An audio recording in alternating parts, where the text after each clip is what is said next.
And I was like, why are you so obsessed with me?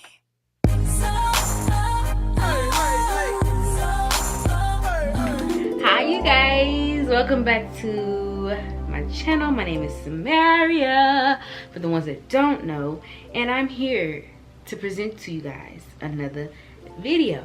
So what we're going to be talking about today is we're going to base this thing off of a story in the Bible, and this is called the Rape of Tamar, and it's in 2 Samuel 13 verse 13, well, chapter 13 verses 1 through 16. And I am going to be using my handy dandy Bible, but I'm also going to be, I have a PowerPoint that I'm going to show you guys as we go along, so that you guys can take notes and you can kind of see this thing the way that I'm seeing this thing. I hope that we stay on the same page. Lord, help my mouth, get my mouth together, because I can't be stuttering going on it.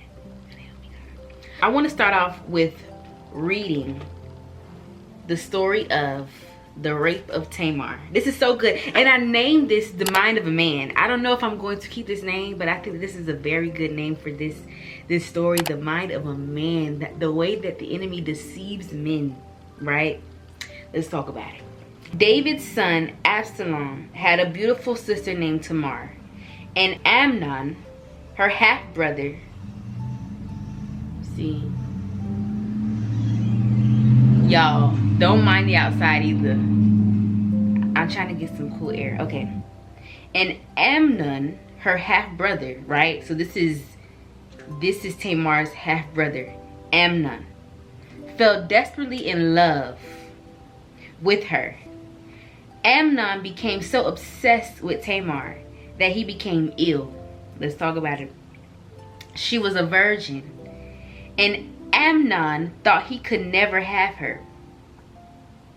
But Amnon had a very crafty friend, his cousin Jonadab. He was the son of David's brother Shimei. One day, Jonadab said to Amnon, "What's the trouble? Why should the son of a king look so dejected morning after morning?" So Amnon told him, "I am in love with Tamar, my brother Absalom's sister." Well, Jonadab said, "I'll tell you what to do. Go back to bed and pretend you are ill. When your father comes to see you, ask him to let Tamar come and prepare some food for you. Tell him you'll feel better if she prepares it as you watch and feeds you with her own hands." Amnon lay down and pretended to be sick. When the king came to see him, Amnon asked him, "Please let my sister Tamar come and cook my favorite dish as I watch. Then I can eat it from her own hands." So David agreed. Wow. So David agreed and sent Tamar to Amnon's house to prepare some food for him. Then Tamar arrived at Amnon's house. She went to the place where he was lying down so he could watch her mix some dough. Then she baked his favorite dish for him. But when she set the serving tray before him, he refused to eat. "Everyone get out of here," Amnon told his servants. They all left. Then he said to Tamar, "Now bring the food in my bedroom and feed it to me here." So Tamar took his favorite dish to him. But as she was feeding him, he grabbed her and demanded, "Come to bed with me, my darling sister." "No, my brother," she cried. "Don't be foolish. Don't do this to me. Such wicked things aren't done in Israel. Where could I go in my shame? And you would be called one of the greatest fools in Israel. Please just speak to the king about it, and he will let you marry me." But Amnon wouldn't listen to her. And since he was stronger than she was, he raped her. Then suddenly Amnon's love turned to hate, and he hated her even more than he had loved her. "Get out of here," he snarled at her. "No, no," Tamar cried. "Sending me away now is worse than what you've already done to me." But Amnon wouldn't listen to her. He shouted for his servants and demanded, "Throw this woman out and lock the door behind her." Let's talk about it. Let's talk about it. She was wearing a long, beautiful dress, or a long, beautiful robe. as was the custom in those days for the king's virgin daughters. But now Tamar tore her robe and put ashes on her head, and then with her face in her hand, she went away crying. Let's talk about it. We daughters of Christ, right? We daughters of the Most High, right? We claim to be daughters of the Most High, right? We claim to be daughters of Christ, right? Let's talk about it. The mind of a man is what this title of this is called. Lord, help me to deliver this message. Okay. So, a quick backstory. Absalom saw Tamar as beautiful, fell desperately in love with Tamar, right? Amnon became so obsessed with Tamar that he became ill. He became ill. We think sick. Sick is mentally ill. It wasn't sick like, you know, it was a cold or flu going on. No, he became mentally ill. A demon. The enemy is a deceiver. A demon came into this man's mind. It was really a generational curse, because we got to remember that David was the one that planted the curse. Even though David was blessed by God, anointed by God, a king to God, he still dealt with his troubles. And David, he allowed a curse to be in that bloodline. And I say this simply because he went and slept with Uriah's wife. What was her name? I think it was, let me go on my notes. I think it was Bathsheba. I don't know, girl. Let me stop. Let me stop lying. I don't know what her name was. Yes. Bathsheba.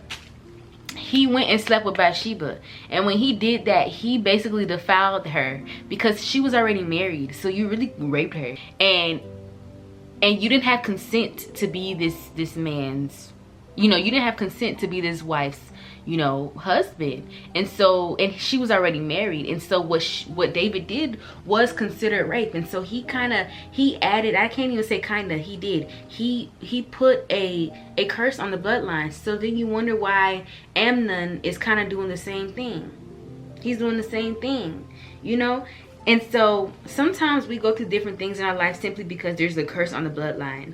The mama went through it, the grandma went through it, the great grandma went through it, and nobody has spoken up about it. And so when nobody speaks up about it, it goes to the next person. And so you have to be a person or a people to be like, I can't allow this thing to happen to my daughter. Like the way that I'm feeling right now, I can't allow this to be my daughter's fate. And so I have to speak up. I have to share this with my daughter. I have to share these things, because if you stay quiet, these things will These things will spread into the next generation, your child. And so even though it hurts that certain things do happen to us, God has a plan. He still wants to restore a generation. He still wants to redeem and revive a generation. But sometimes it takes you to be the bigger person and to say, God, heal me, deliver me, show me that you love me, show me that you still care about me, show me that even though I went through these different things in my life, I want to know a love of God, right? So she was a virgin, and Amnon thought he could never have her. He was actually mentally ill. A demon came upon him, whether this is a generational curse or he didn't cast out his thoughts, because the Bible tells us to cast down every imagination, everything. I'm going to put the scripture up there, but it talks about casting down thoughts, things that are not of God, because sometimes we be thinking things that we know this is not us. And so he tells us to cast down these things, because if it goes into the mind and we harbor on it for so long, it then permeates into the heart. And then when it permeates into the heart, it then becomes our actions. It's a flow here. It comes from the top. It flows from the top to the bottom, right?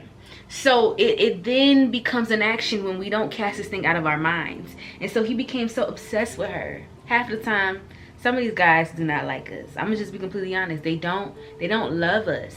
They're obsessed. They see a beautiful thing. They see a beautiful body. They see a beautiful face.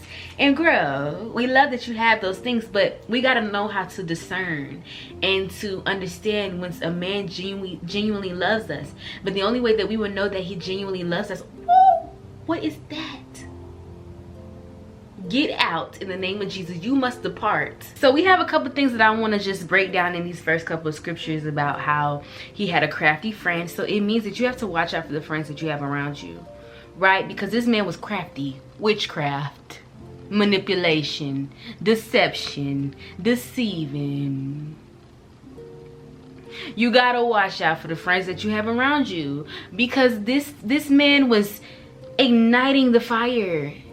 Imagine if he had a godly friend that was like, you a little off here, you're off. You majorly off at that.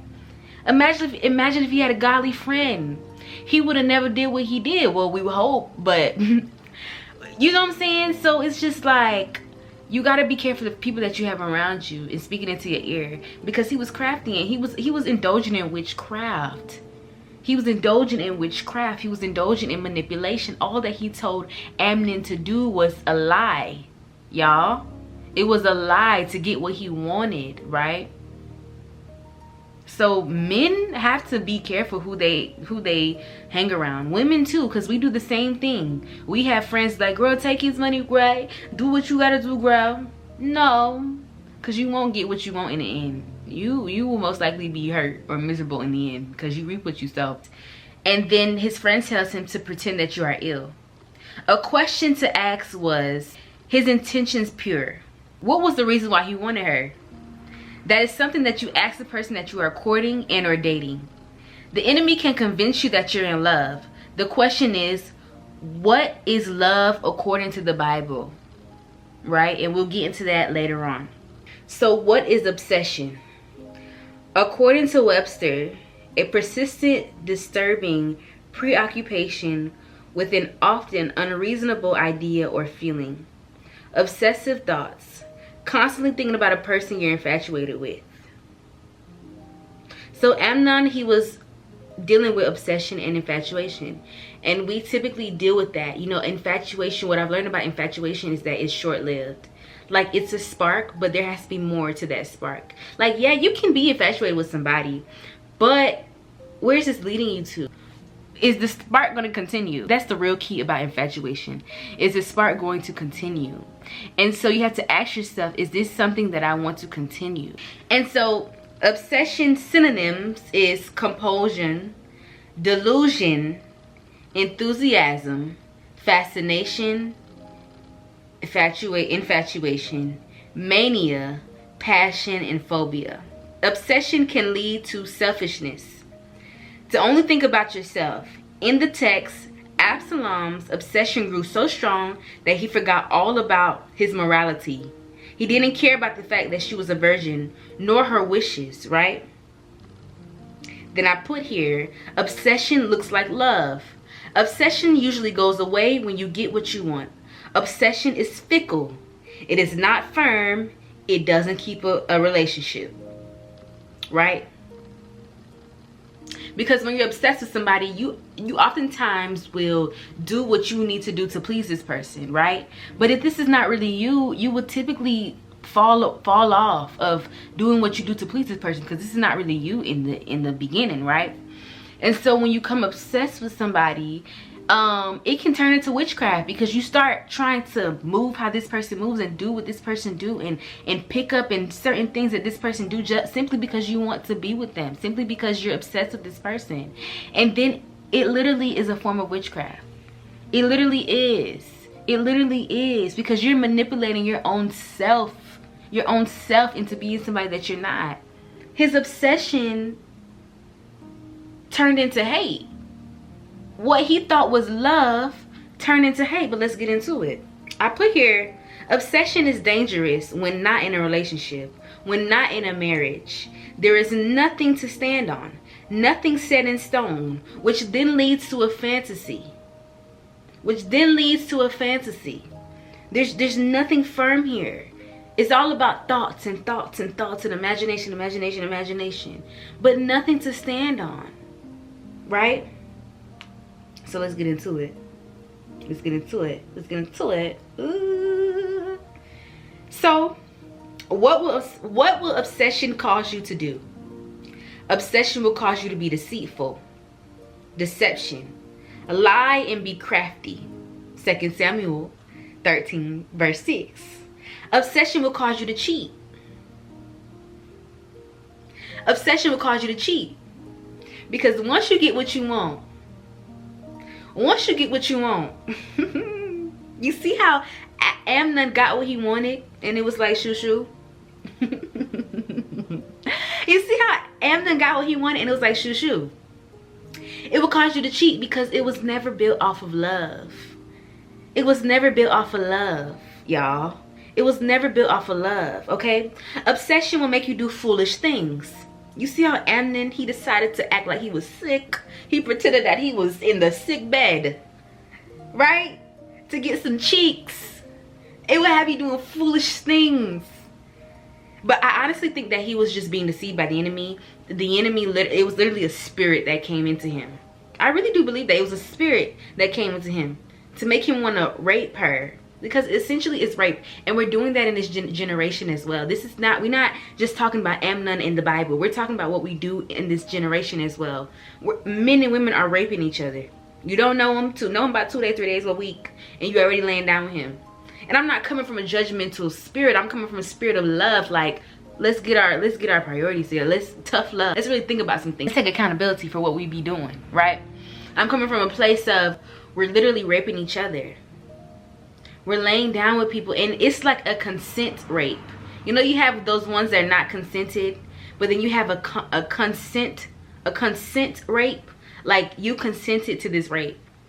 You don't even really want to have sex with him for real, but you're doing it because you want to please him, because you love him, or you know, you don't want him to be mad at you. That's witchcraft on his part, because he's trying to manipulate you and make you feel like he doesn't love me no more. He's gonna find somebody else, and so you gotta lay down there because you don't want him to leave you. We doing this in relationships. Men be raping in relationships. Let's talk about it. Men be raping in relationships. The whole manipulated thing of like, you don't want to do what I say so bad, I'm not gonna talk to you, I'm gonna give you the silent treatment. And so she feels like, I gotta lay down because he's not going to give me what I need and what I want, which is the love and the attention, which is the fake love and fake attention. So I gotta lay down with him, and I don't want to lay down with him, God. That was me. That was me. But let's talk about it. Let's talk about it. So, obsession will cause you to move too fast. Obsession will cause you to move too fast. Granted, I do believe that God is a good God, and sometimes the spirit, like when you connect with somebody on a spiritual level, it's just like things do move fast. But when you don't connect with somebody on a spiritual level and you connect with somebody through flesh, it's the flesh that wants you to move fast, because the flesh wants you to be attached to this person so that you can prevent yourself from really finding the person that God has for you. Because I believe that there's a spiritual thing here, because even David and Jonathan, they were connected in the spirit. They had a bond in the spirit before they even met each other. And so it's like, yeah, sometimes God will tell you to move fast on a situation, but it's because you guys already are here in the spiritual realm. God has like joined people together in the spirit realm, and it's just manifesting itself on earth, right? But obsession will essentially cause you to move too fast. And this is, I put 2 Samuel 13:12. So let me see what it's talking about. Tamar says, "No, my brother," she cried, "don't be foolish. Don't do this to me. Such wicked things are done in Israel." He wanted to sleep with her so bad. It will cause you to move fast in sleeping with somebody. It was never loved, because love is patient. Love is self-control. It will cause you to move fast in sleeping with somebody. Obsession. We gotta know what love is, y'all. So, I put in my notes, this is what we do in modern day. This is what men do, but this is also what women do, but we see it more with men. They will say anything so that she can believe you and sleep with you. Fascination and idealization. Idealization means that you have this ideal of this person in your head, that, oh, I ideal this person to be this, and so she's gonna do this for me, and then she's gonna be like this for me, and then we're gonna go on trips, and then we're gonna do this. Like, you're idealing this man or this woman in your head. Fascination as well, which means you do not have self-control over your mind, which means you don't have self-control over your mind. And God is also dealing with me with this. Like, I've been having to cast down things, cast down anything that does not align with Christ in the season that I'm in right now, right? Crafty. positive and negative meaning for crafty. But in this situation, this was a negative craftiness. So in her mind, she's thinking one thing, right? She's fixing the food for him. She's thinking one thing. She's not thinking about the fact that this man's about to rape her. In her mind, she's thinking one thing. But in his mind, he has other plans. God knows your heart. God knows how you think about this woman. God knows the intentions that you have towards this woman. But God also knows the other party and what the other party is thinking, and what the other one party could be so innocent and the other party could be wicked. Either way, man or woman, I would say, God knows your heart. Keep in mind, God sees you. I want to give you guys a tip. Are you guys' mind on the same page? Are you guys' intentions the same? The Bible says in Amos 3, chapter 3, verse 3, can two walk together except they agree? They were not on the same page. And so you see how, because they weren't never on the same page in the beginning of this thing, how when he slept with her, it was like shoo. It was like shoo shoo. Because her page was on her, because his mind was simply on the fact that he was trying to sleep with her. They were not on the same page. He says, Tamar says, marry me so that I won't be defiled. Marry me so that like I don't have to live in shame. Marry me so that I can, so that I won't have to live with this. And he said no, because their minds weren't on the same page. Is this man's mind on the same page as you? Is he thinking how you're thinking? Is he moving how you're moving? The minds have to connect. The mind has to be in agreement, because the Bible says that can two walk together except they be agreed.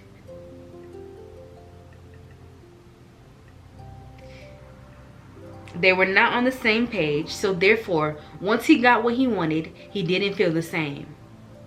Come on. I love you guys. Okay, so why did his love turn to hate? His love turned to hate because it was never love in the first place. It was hate all along. Because it's either you hate somebody or you love somebody. I mean, I think that's what it is. It's either you hate somebody or you love somebody. So why did his love turn to hate? It was never love in the first place. It was hate all along. His love turned to hate because the truth settled in. Therefore, what was once love turns into hate. Love does not delight in evil, but rejoices with truth. What were the truths? The truth is that you raped her. She didn't consent, right? So you got that truth in your head that, dang, she didn't consent to me doing this. So I really raped her. Imagine that. The truth is that this is your half sister. All these truths start coming to the surface after you do the thing that you've done, right? The truth is that Amnon never loved her. So he was convinced that it was love. The enemy is a deceiver. He deceives people. He deceives your mind, and once it settles into the heart, it's worse. It gets worse. So I advise us, even as women, to guard our hearts. To guard your heart. Don't let everything permeate into your heart. It starts in the mind, it goes to the heart, and then it comes through your actions or even your mouth. And so you have to guard your heart. So I put here, this is what happens when the enemy does this evil deed or get what he wants. The mask comes off. For example, after he has sex with you, he's like, well, it's time to go. I gotta handle business. Girl, what business you had to handle when you was in there?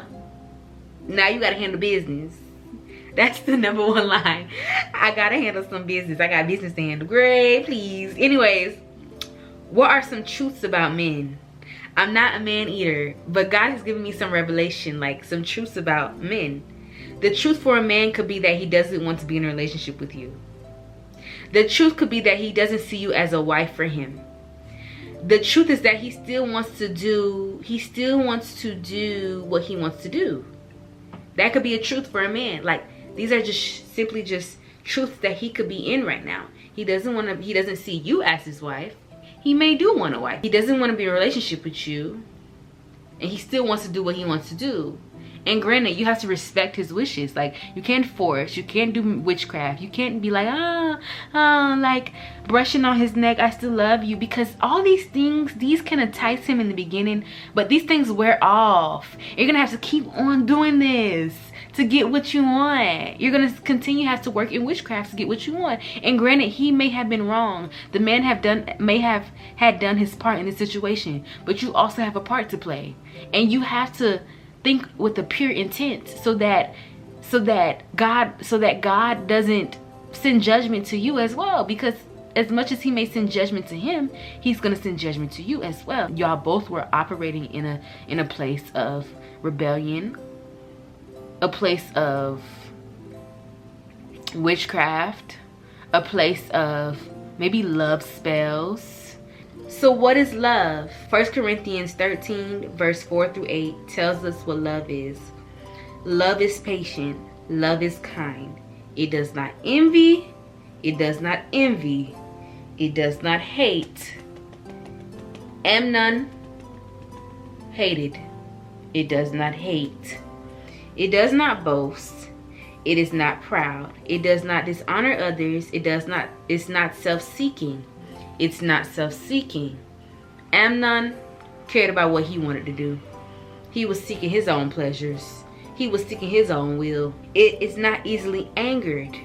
It keeps no records of wrongs. Love does not delight in evil, but rejoices with the truth. But rejoices with the truth. But rejoices with the truth. Come on. It always protects. It always protects. It always protects. Right? He wasn't protecting her. She said, marry me so that I don't have to go through this. He said no.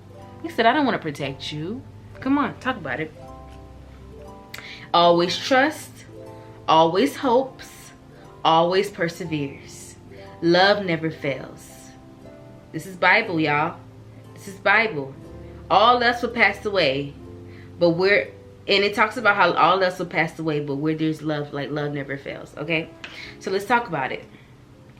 If it was love, he would have been patient with her. If it was love, he would have been patient with you. If it was love, he would have not hated her in the end. If it was love, he wouldn't be sitting here dogging you out. He wouldn't be sitting up here. I literally know people that, like, they claim that they love this person so much. Like, they claim like 6 years, 5 years, 10 years in, and then they break up and the love turns into hate, because it was never love, because love protects. The love turns into hate because of the fact that they were essentially done wrong. And when they were done wrong, they didn't know how to forgive the person. They didn't know how to, you know, heal from this person. And it literally turns into hate. I've seen it. This person that they thought they were going to marry. I've seen it. I've seen it.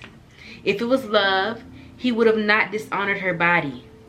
If it was love, he would have not dishonored your body. If it was love, you would have never dishonored your body. Because we got to ask ourselves too, like, do we love ourselves? I'm not just here to talk about the man. What about you, girl? If it was love, you would have never dishonored your body. Let's talk about it. If it was love, he would have never been self-seeking. I talked about that earlier. If it was love, he would have never been angry after the fact, which we talked about that. If it was love, he would have never delighted in that evil, deception and deceit. If it was love, he would have protected her. We talked about all this. He was supposed to marry her so that there would be no shame and disgrace, and he didn't want to do that. We talked about all this stuff. But is it love? I want you to ask yourself about the relationships that you call yourself being into. You know, boyfriend and girlfriend relationships too, because I don't believe that God has called us to be boyfriend and girlfriend, but that's neither here nor there. It is here nor there, actually. But I would say that for another thing. Like, I don't believe that. And because I don't believe that, simply because the fact that God can call this man or this woman to himself one day, and then he has to break it off with you. And you literally has to go through all of this. You have to go through the hurt.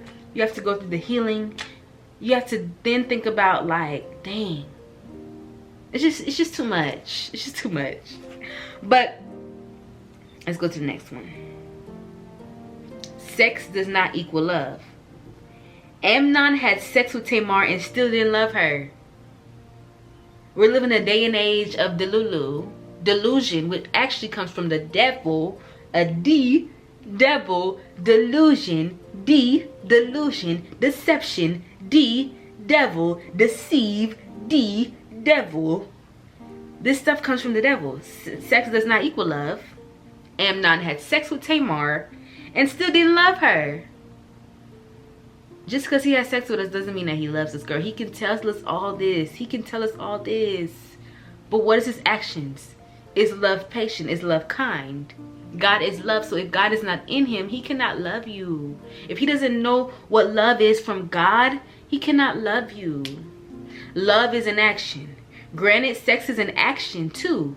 Granted, sex is an action of love, right? But the way God created sex was a byproduct of love, which means sex happened because I love this person. Y'all didn't catch that. Sex happens because I love this person. I get turned on because you're patient with me.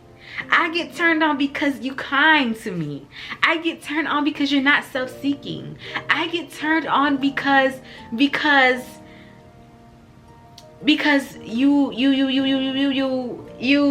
don't boast. You persevere. You're hopeful. Right? Like, let's talk about it. Intimacy is beyond the sheets.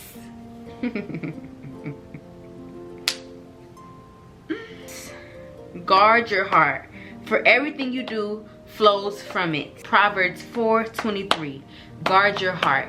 What I noticed about men, I was talking to a guy before and we actually took our time. Well, he was rushing it, but I had to take my time because I was going through what I was going through anyways, and so I couldn't even rush the situation. But God also helped me to learn in this situation as well. And what I noticed about men is that they guard their hearts. They not letting you all in that thing. And I noticed, like, even with the man that I was talking to, I understood that, dang, like, I let down my guards quicker than he did. So you was just open. You was just open. You was just open. You were open for him to deceive you. You were open for him to love bomb you. You were open for him to cast a spell upon you. So where it's like you literally don't know how you can get out of this thing. You were open because the issues of life flowed through you and you just started speaking and speaking and speaking. And I noticed that he took his time. Eventually he did like open up, but he took his time. And it's so funny because I literally told him, I was like, do you notice that like girls, they open up quicker than guys? And he just sat there and he thought about it. I ain't gonna lie, he knew I was smart. He knew I was smart because he sat down there and he's just like thinking about it, like, dang, she knows something. So women tend to not guard our hearts while men do. We let out things very quickly, but men let things out slowly. I think that this can correlate back to Adam and Eve though. He was deceived by her. This is also a fall of man, because you remember in the Bible how Eve deceived Adam. And so I can understand why men now in this generation or just in life, because you got to understand it's the reverse. Because of the fall of man, things are reversed. And so we have to, as a people, get back to how God designed things to be. And so I can see why men typically they do let out themselves in a relationship that one good time. And then once that one good time let them, like, they get hurt that one good time, they typically change the way that they do things. And I believe this is also just because of the deception of Eve in the garden. Like, Eve deceived Adam. And so I can see why guys typically guard their hearts. They typically don't go for nothing like that. You know what I'm saying? And so it's like the enemy tries to use even women too, because if this is the fall of man, this is how men are wired, then he uses women to speak, to deceive, to speak things, to deceive, so that we can let down the guards of a man. Let's talk about it. Samson and Delilah. She was close to him. Samson was literally close to him, to Delilah. They were close. Some people say that they were married, but I don't know. I just think that they were close. It's almost like having like And I'm guilty of this. I'm guilty of this. Like, knowing how to talk to a man, knowing how to listen to a man, knowing how to just listen and take in information. Not coming from a deceitful part, but it can be deceitful when the enemy is trying to use you, you know, to destroy this man. And we listen, and they start to open up to you. When you just start to kind of just be a listening ear, they will open up to you. They will start to talk to you. And you have to have a pure in heart, a pure intention, because if you don't, you will reap what you sowed, right? And so it's almost like Samson and Delilah. Like, she was trying to figure out where did his strength come from. And so she was close to this man, and she was laying down and speaking to this man, but her intentions weren't the same as his intentions. He came from a place of love. She came from a place of greed and lust. Because you gotta read the story of Samson and Delilah. I don't even really talk about it for real. But she was deceived by something. Adam and Eve was deceived by the snake to go and offer that thing. The only way the man could have fallen is because of Eve, a woman. But Eve had to go and come to somebody else. Eve had to get her information from somebody else, which was the snake, which was another man that disguised himself as a snake, which was another entity, another thing that disguised himself as a snake, right? Right? And then if we look at the story of Samson and Delilah, Delilah was deceived by the Philistines. The Philistines said, I'm gonna give you some money. I'm gonna give you some money. Let me know this man's secrets. So do you see? Do you see how a woman can be the fall of a man? That's why God has to be the one that we go to. That's why God has to be the one that we are going to tell our information to this man. He has to. Eve was deceived by something. Eve was deceived by the snake. And the snake's whole intention was to make the man fall. Because once the man falls, everything crumbles. Right? And do you see how throughout history this is happening? Do you see throughout life how this is happening? It's a cycle, y'all. It's a cycle. Delilah did the same thing. Went to the snake. Listened to the snake. The snake came in her ear. Bet. Let me go do this to Samson. Let me go say this to Samson. You see what I'm saying? Do you really see what I'm saying here? Like, we deceiving. We deceiving people from both sectors. You see it from a Samson and Delilah sector. You see it from an Adam and Eve sector. But you also see it from a Tamar and Amnon sector. We doing it to each other. We doing it to each other. And so I may not name this the mind of a man, the mind of people at this point. But you guys, I'm done talking. I love you guys so much. I hope you guys get something from this. I hope that you go back in that prayer closet and start praying. I hope you get into your word, because we're living in some times and the enemy is prowling like a lion, looking to see who he could devour. So I pray that you stay vigilant, you stay diligent, you stay watching, okay? Watching what needs to be watched, of course, from the Lord. But I pray that we stay buckled and booted up, because we living in some times, y'all. We're gonna reap what we sow if we don't buckle up with God, if we don't get right with God, if we don't understand that God wants us and he loves us and he wants to change our minds. Because our minds, a lot of our minds are wicked. Our heart is also wicked. And the only way that God can even change his heart of ours is if we give our heart back to the one that even created the heart in the first place.